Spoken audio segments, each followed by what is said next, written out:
Luke had never lived with anyone before, not even on Earth. So when he stepped onto the space station dormitory and saw his room assignment, he felt a bit nervous. He was 22, fresh out of the academy, and had come to intern as an engineer on the orbital habitat called Unity Point. It was a giant spinning ring above a blue gas planet, full of humans, aliens, and machines all working together. He thought sharing a room would be easy, but he didn't expect his roommate to be ... alien. The room was small, but clean. One side had already been set up neatly. The bed was perfectly made, and there was a small square blanket folded at the corner. The other bed, his, was still untouched. Luke dropped his bag and looked around. Just then, the door slid open without a sound, and someone stepped in. She was tall and thin, wearing a deep blue cloak with a hood that covered most of her face.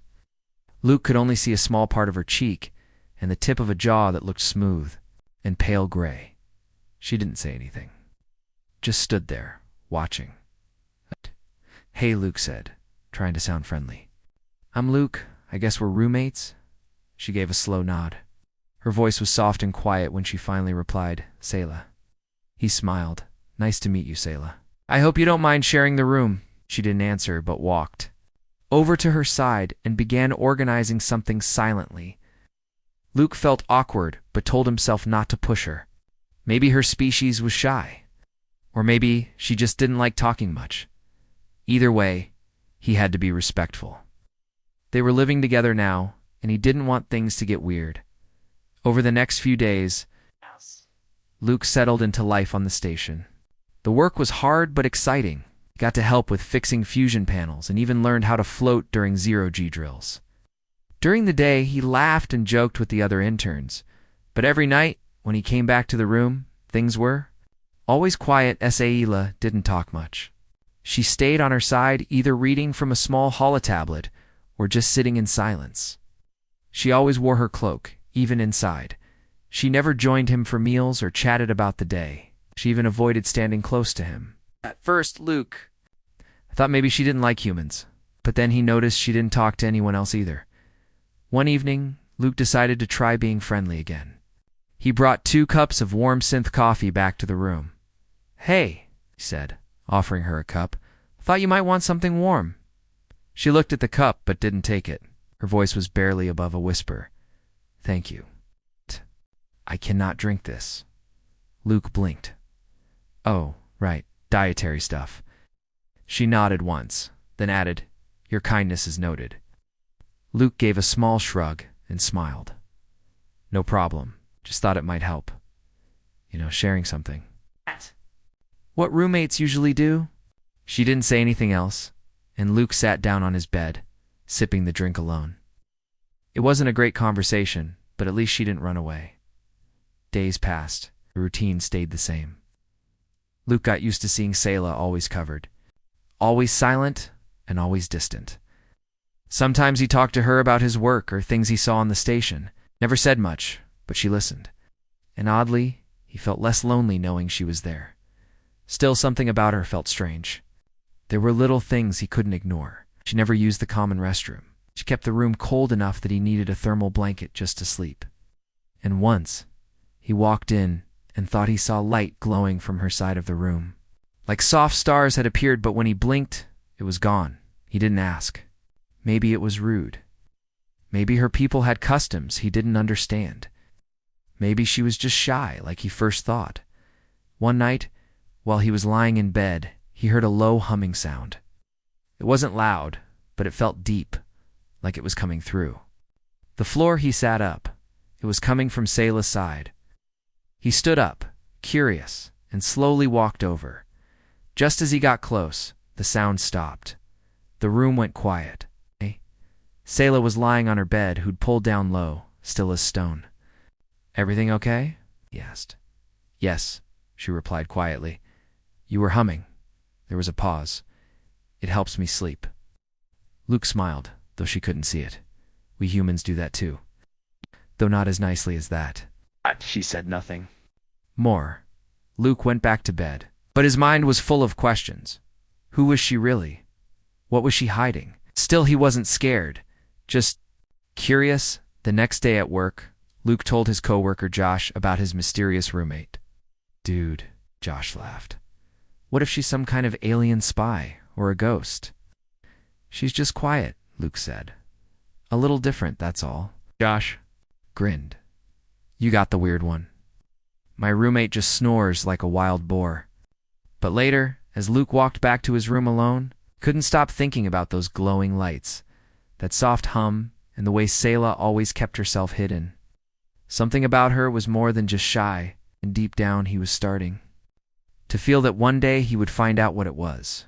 He just didn't expect it to change everything. Luke's days on Unity Point were getting busier.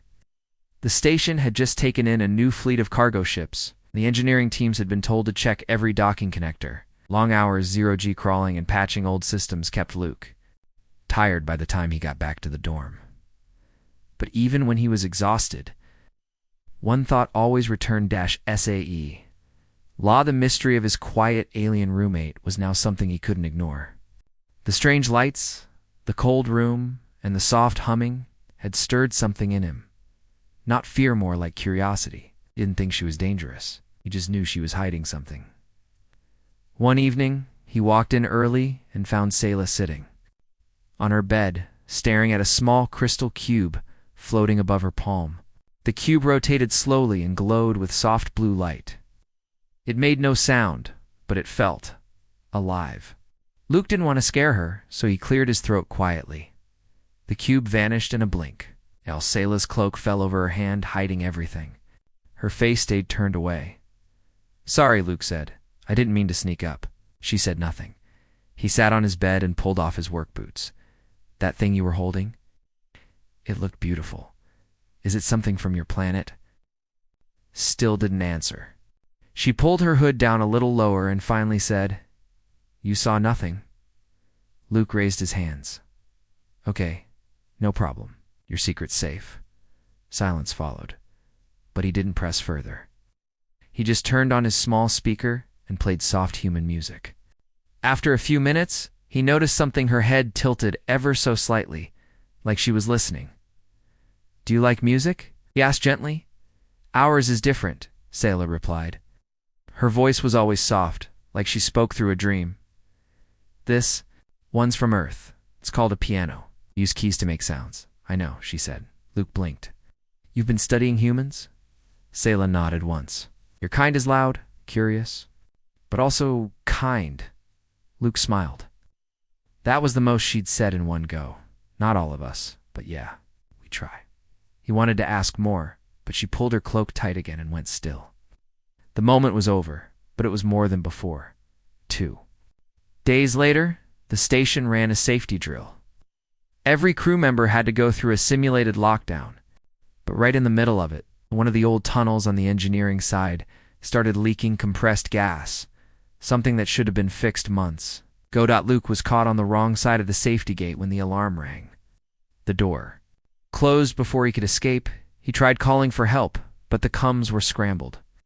Thick, cold gas hissed through the cracks, and the lights flickered. He started coughing, his lungs tightening. He backed against the wall, pressing a hand to his chest, his vision blurred.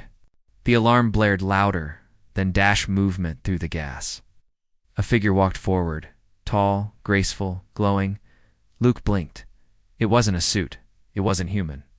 It wasn't like any alien he had seen walking around the station either. This being had soft light trailing behind its limbs, almost like mist. Its eyes were bright silver blue, glowing through the haze. Long tendrils flowed from its back, gently shifting with each step. It reached him without a word, lifted him as if he weighed nothing, and carried him toward the emergency door. The sealed panel hissed and slid open before the figure touched. It like the system responded to its presence. They passed through. Luke felt fresh air hit his face, and his lungs opened up again. Then everything went black. He woke up in the med bay, his body covered in oxygen patches. The nurse said someone had brought him in just in time. They didn't know who. It wasn't on camera. Station logs showed a temporary systems override, but no official badge had been used. Luke sat up slowly, the image of the glowing figure still fresh in his mind. He only knew one being who might have that kind of hidden ability. Back in his dorm, Sayla was already inside. She stood near her bed, hands folded under her cloak. As Luke walked in, she turned her face slightly but didn't speak. He stood there for a moment, then said softly, "You saved me." Sayla stayed silent. "I saw you," he added, not clearly. "But I know it was you." She didn't deny it, didn't confirm it either. Instead, she said, "You were in danger." Luke nodded. "Thank you." "Shh, you should not speak of this." "Eight." Walked closer, but not too close. "I won't. I promise." Sayla sat down slowly, still facing away. Her voice was almost a whisper again. "My kind, we are not. Accepted in open form. We hide. It is safer." Luke sat across from her. "But you saved me. No one else could have done that. Many fear what they do not understand." He looked at her, more curious than ever. "Is that why you always wear the cloak?" She nodded. "Double quotes. I get it," he said. "Humans wear masks, too, just not like yours." That made her look at him just a little. Their eyes met for a brief second, and for the first time, Luke thought he saw something more than fear in her gaze. Maybe it was trust. After the incident in the tunnel, Luke found it hard to go back to normal. During the day, he did his job, laughed with his coworkers, and fixed whatever was broken. But at night, when he returned to the dorm, he kept thinking about what he had seen: the glowing figure, the soft light, the graceful tendrils. He couldn't forget it. And every time he looked at Sayla, he remembered the eyes. She didn't speak about it again, and neither did he. But something had changed before Sayla had always stayed hidden behind her cloak. Now, she still wore it, but her movements were softer, less guarded. Sometimes, when Luke talked, she would turn her head toward him instead of away. And once, when he made a joke about human food, she gave a very small laugh. It was quiet, but he heard it. He started leaving little things on her side of the room. Not food, he remembered. She couldn't eat human meals, but small earth objects. A keychain shaped like a moon. A hologram of ocean waves. A music cube that played soft forest sounds. She never thanked him directly, but she kept them all. Noticed the ocean hologram stayed on longer each day. One night, while Luke sat on his bed reading from his tablet, Sayla suddenly spoke. "Why did you not tell others?" He looked up. She was still facing away, but her voice was clear. "About what?" he asked, though he already knew. "What you saw?" "What I am," Luke shrugged. "Because it's yours, not mine to share." Silence. Then she said, "Most humans would not keep that secret. I'm not most humans." She turned her head slightly. "I noticed." He smiled. "You saved my life. I figure the least I can do is protect yours." Sayla stood still for a moment, then slowly sat on the edge of her bed. Her hands rested on her knees, cloak still wrapped around her. But now she was facing him. "I am not like the others on this station," she said softly. "My kind lives far beyond this sector. We are known by few and welcomed by fewer. Because we are different. Our forms change with energy. We glow, we shift. To many, that is frightening." "But you're not frightening," Luke said. "You're beautiful." She froze. He quickly added, "I mean, not just your form. I meant what you did. Saving someone you barely know. Risking yourself. It's beautiful, too."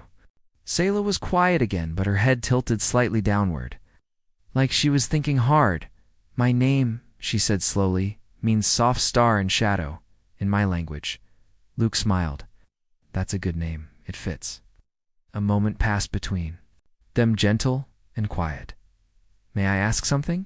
said she. Gave a small nod. "What were you holding the other day?" "That glowing cube?" "A memory crystal," she replied. "It holds images and emotions. From home, like a photo album, but deeper. It feels like being there. That's amazing." She looked down. "I miss my world. It is full of light, color, music that lives in the air. Do you want to go back someday, but not yet?" Luke leaned forward a little. Why not? Because I was sent here to learn, to observe. My kind chose me because I could. Hide. But I never thought hiding would make me so lonely. Luke's chest ached at her words. You don't have to hide from me, I know. She stood up then and walked to the center of the room. The lights were dim. Slowly, carefully, she reached up and pulled her hood down for the first time. Luke saw her face fully. Her skin shimmered like silver mist. Her eyes were large, glowing softly like moonlight through clouds. There were faint lines across her face that moved gently with her breath.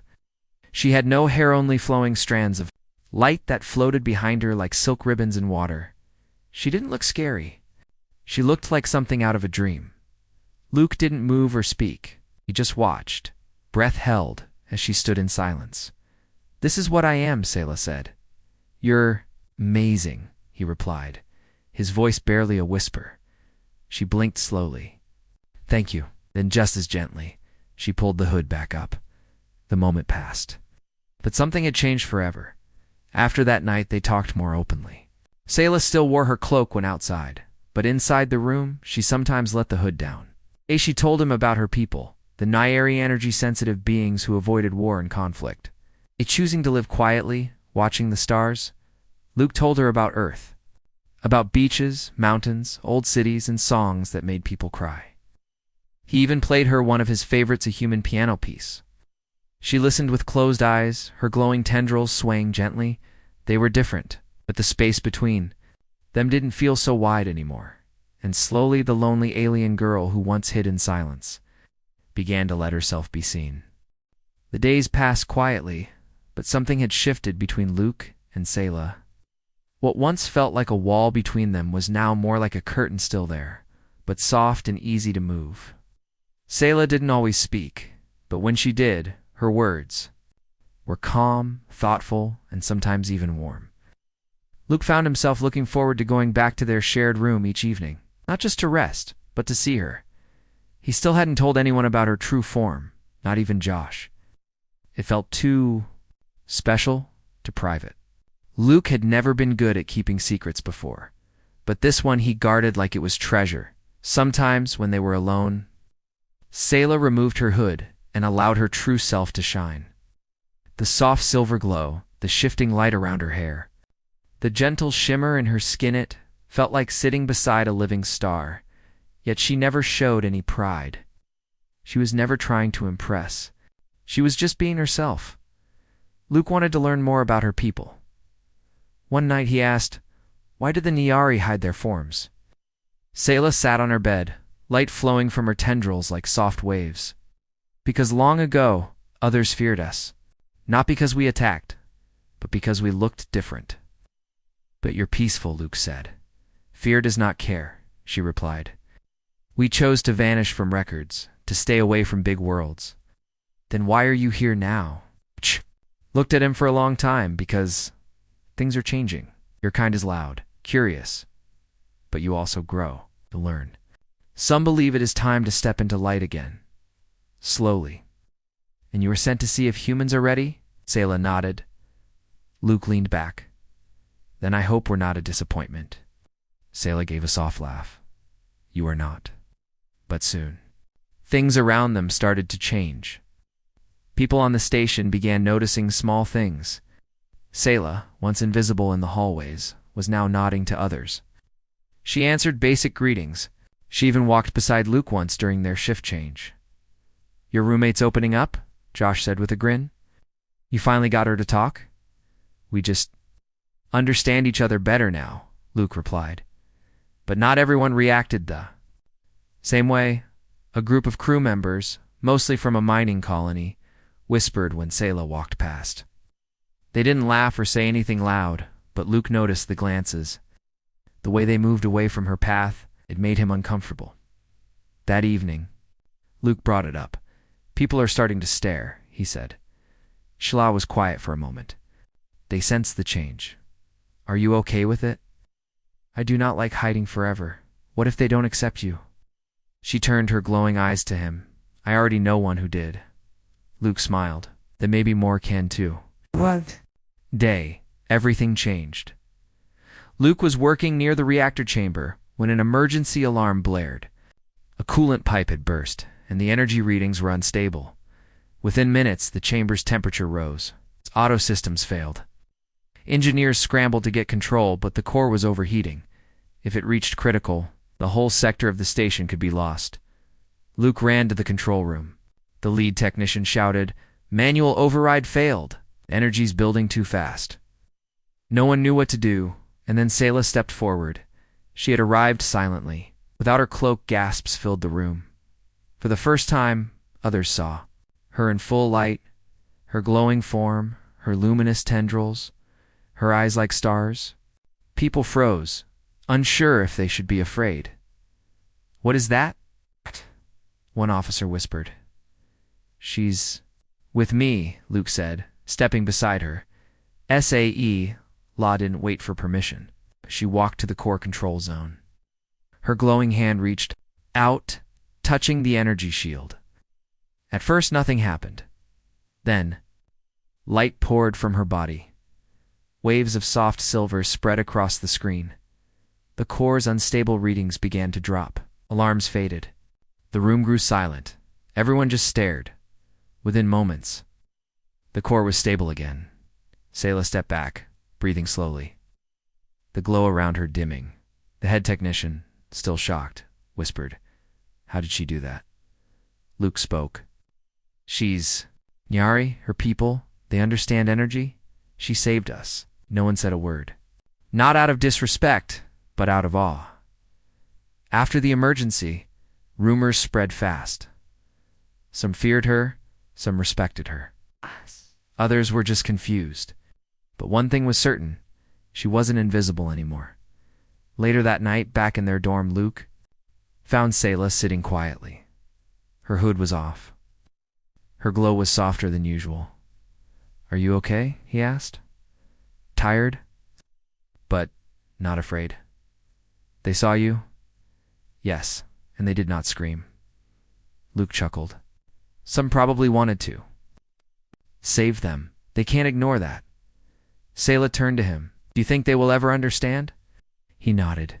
"They don't have to understand everything. Just need to see that you're not a threat." Sayla closed her eyes for a moment. "Then maybe others like me will not have to hide anymore." "I hope so," Luke said. "Because the galaxy could use more of your light." For the first time, Sayla smiled. Not a small one, not a nervous one. A full, gentle, peaceful smile. And in that moment, the shy alien girl who once hid in shadows became something more. Since the day Sayla saved the reactor core, everything on Unity Point felt different. The news of her acts spread across the station like wildfire. People who once ignored her now whispered her name in hallways. A few stared from a distance. Others looked curious. And some were unsure whether to treat her like a hero or something they didn't understand. Luke noticed the changes right away. When they walked together, others didn't avoid her like before. Some nodded politely. A few even said thank you. But not everyone was kind. Some eyes still held fear. Some officers now watched her too closely. They don't know what to do. "With you," Luke said. One evening, sat near the window, her hood off, silver glows soft in the low light. "They are not ready. Not all of them." "Maybe not yet," Luke agreed. "But they saw what you did. They can't ignore that." She nodded slowly. Truth makes shadows smaller.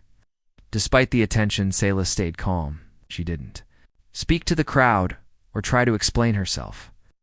She just kept doing her duties, kept helping quietly, and in time, people stopped seeing her as a mystery and started seeing her as part of the station. She even joined a shift rotation with other engineers. At first, the team was nervous, but she worked better than most. And when one of the oxygen valves jammed during a repair mission, it was Sayla who saved the entire group by guiding energy through her body to force it open. After that, one of the human engineers shook her hand. His name was Marco, and he said, "Didn't think I'd be working with a living power source, but I'm glad I did." Sayla gave a small nod. "You work well under pressure," he laughed. "Coming from you, I'll take that as a big compliment." Luke watched all of this with quiet pride. He remembered the first day he met her, how silent she was, how she hid beneath her cloak. Now she stood tall, her form revealed, and still humble. But not all attention was welcome. One day, a message came to the station commander from Central Galactic Control. They wanted to send a team of scientists and officials to study Sayla. They claimed it was for peaceful research. But Luke could read between the lines. "They're coming to poke and prod," he said, frowning as he read the station bulletin. Sat beside him, her light dimmer than usual. "This is what we feared. If one is seen, the rest must hide again." "You don't have to go with them," Luke said quickly. "They can't force you." "They might not," she replied, "but others will come. Curious ones. Greedy ones." "You saved the station," Luke said. "That should matter more than what you look like, not to everyone." He wanted to argue, to tell her the galaxy was changing, but deep down, he knew she was right. Many species still judged others by their fear, and some governments saw power as something to control. The next day, the research team arrived. Were polite, careful, and asked for a meeting with Sayla in the station's conference room. She agreed. But only if Luke came with her. The room was filled with officials. They sat around a long table, speaking in calm voices, asking questions about her biology, her abilities, her homeworld. Sayla answered some, ignored others. When one scientist asked if her kind could be trained to work as energy stabilizers, Luke stood up. "She's not a machine," he said firmly. "She's a person. Don't talk about her like she's a tool." The room fell silent. Sayla placed a glowing hand gently on his arm. "It is all right," she said softly. "I will answer." So they will stop wondering, and she did. She made one thing clear: the Niari do not serve. We help, we guide, but we do not belong in cages or labs. After that, the officials backed down. They left with their notes and quiet looks. One even said, "Thank you, Miss Sayla. We learned more than we expected." Back in the room, Luke sighed with relief. "But you were incredible." Sayla looked at him. "You protected me. Again. That's what friends do." She smiled, her glow warming the space between them. "You are more than a friend, Luke. You are light beside mine." He blinked, unsure what to say. But his heart beat faster. "Does that mean something special in your language?" he asked. She nodded. "It means, I trust you." After that day, Unity Point slowly returned. Too normal. But something deep had shifted. Sayla wasn't just accepted, she was respected. She continued her quiet work, but now she had a voice, a presence, and a friend who stood by her without fear. Rumors spread across nearby systems. People spoke of a glowing alien who saved a station. Some believed, some doubted. But a message had been sent to the stars: not all light must hide, and not all aliens are strangers. Weeks passed, and Unity Point returned to its usual rhythm. Cargo ships came and went, repairs were made, and the station hummed with quiet energy. But for Luke, everything felt different now. He no longer saw the station the same way, not since. He saw it through Sayla's eyes. She still moved with grace, still spoke softly, but now she didn't hide. When she walked the halls, some nodded in respect. Others simply watched in silence. No one dared to mock her. She had become a quiet symbol of something bigger to change. One evening, as stars blinked beyond the large dorm window, Sayla stood by the glass with her hood down. The light from her skin glowed faintly, reflecting off the window. Luke walked in and saw her standing still, her eyes fixed on the stars. "You've been quiet lately," he said, dropping his toolkit near the wall. "Many thoughts," she replied. "Want to talk about them?" She turned slowly. "I received a message. From home." Luke's chest tightened. "Is everything okay?" "Yes," she nodded. "But they are calling me back." He sat down, heart heavy. "They want you to leave." "Not want," Sayla explained. "They ask." Nice. "It is time to decide." "Decide what?" She looked down. "Whether I return or stay." Luke didn't know what to say. Of course, she had a home, a people waiting for her. But the thought of her leaving made his chest ache. He had gotten used to her being near. Her voice, her light, her presence. It was part of his days now. "Do you want to go back?" he asked carefully. I miss them, Sayla said. The skies of my world, the energy fields, the way we move without fear. But, she paused. But, Luke leaned forward. I also found something here, she whispered. Something unexpected. His eyes met hers. Me. She nodded. Luke tried to smile. Oh, I'm glad I'm part of the surprise. Are more than that, she said softly. You showed me trust. You saw my form, not with fear, but with wonder. And you stood beside me when others did not. You saved me first, Luke reminded her. I just followed the light. Sayla smiled gently, the glow around her warming. If I stay, it means more than just living here. It means stepping into your world. Completely. No more hiding. No more pretending. I think the galaxy needs someone like you to do that, Luke said. You being here makes others braver. 2. She turned to the window again. My people will understand. Some will worry, some may not agree. But change has to start somewhere. The next day, Sayla sent her message to the Niari. It was short, clear, and calm. I will remain. The human station accepts me. I am not alone. I choose this path. Light must travel if it wants to be seen. Luke stood beside her when she sent.